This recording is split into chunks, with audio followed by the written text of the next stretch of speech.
Sitting on Muhammad Ali Boulevard is the remnant of one of the oldest and most successful African American businesses ever run by Louisville's black community, Mammoth Life Insurance. But they weren't the only hallmark of African American businesses on the block. Just across the street, another insurance company had been owned and operated by blacks. And this is the story of that insurance company. This is the story of the Domestic Life and Accident Insurance Company. The Domestic Life and Accident Insurance Company began as the dream of a trio of Mammoth Life employees who in 1920 left the company to form their own. And so the Domestic was born, the second insurance company in Louisville to be owned and operated by blacks. No mere misfire of a business venture, the Domestic would survive the Great Depression and the tragic deaths of two company presidents, remaining a thriving business that, while not as successful as Mammoth, still stood tall as an example of the kind of business success the black community of Louisville could achieve. And you don't operate a successful insurance company for over 30 years without someone taking notice. North Carolina Mutual was another black-owned insurance company, and it was looking to expand its business. It currently didn't have any operations in the Louisville area, and it saw the Domestic as their ticket in. The company was looking to buy majority stock in the Domestic at $112.50 a share, more than the current book value of the Domestic stock. It was a not unintriguing offer that was circulated to the executives of the company.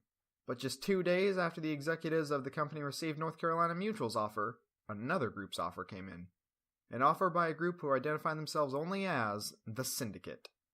The Syndicate claimed to be a collection of individuals interested in purchasing the Domestic, with the financial means to follow through on their offers. And they were offering to buy majority stock in the company at $115 a share.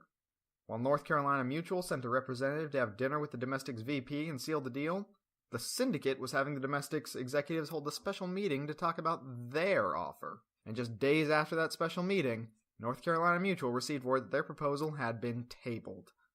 Not 100% rejected, but close enough for some people at North Carolina Mutual to feel very confused and very nervous. The company sent another letter to the Domestic, reaffirming their offer of $112.50 a share and, just in case there was any doubt, reminding the Domestic that North Carolina Mutual could absolutely afford to make good on that offer. Other parties, too, took up a vested interest in the sale. Within the Domestic, employees were writing to the executives, asking why they were even selling at all. Surely, if they were getting such lucrative offers, that meant the company was doing well and they should just simply keep succeeding. Especially troubling to the employees was the worry that the company might be sold to a white-owned company. If that happened, they asked, what would happen to them? They'd come to work at the Domestic precisely because the few jobs they were getting at white-owned firms had poor pay and no hope of advancement. If a white firm took over things, would they lose out on every new promotion to their new white co-workers?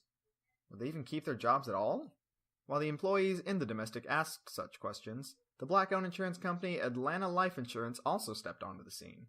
They'd heard about North Carolina Mutual's offer in the papers, and while totally not offended that they hadn't been invited to make an offer of their own, did reach out to the Domestic executives to see if they could, now that the company was apparently for sale. And the Domestic agreed.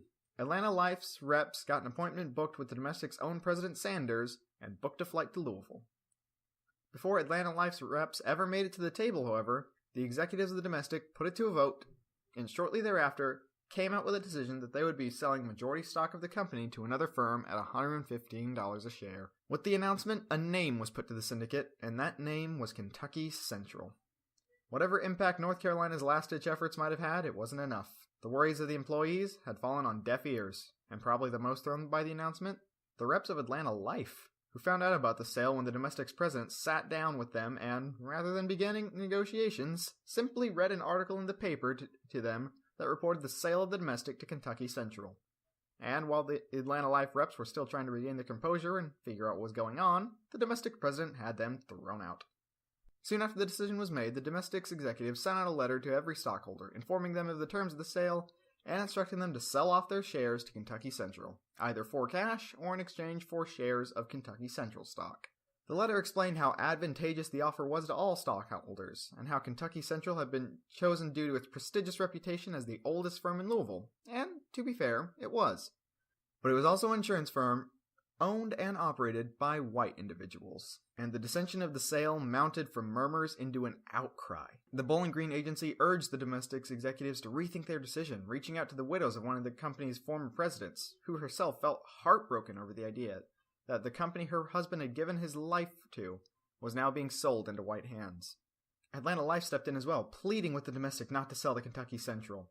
The domestic was a symbol of racial pride, proof of the business success the black community was capable of, emblematic of the community's constant struggle to provide for themselves what the state and private businesses either wouldn't or couldn't provide them.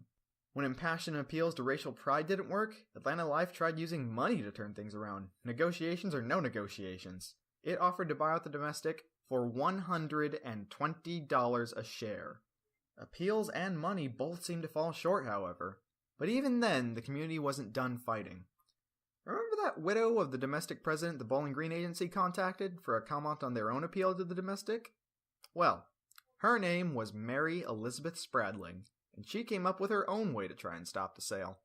When the executives of the domestic were sending out their letters to shareholders, urging them to sell, Spradling was sending out letters of her own, urging them to do exactly the opposite.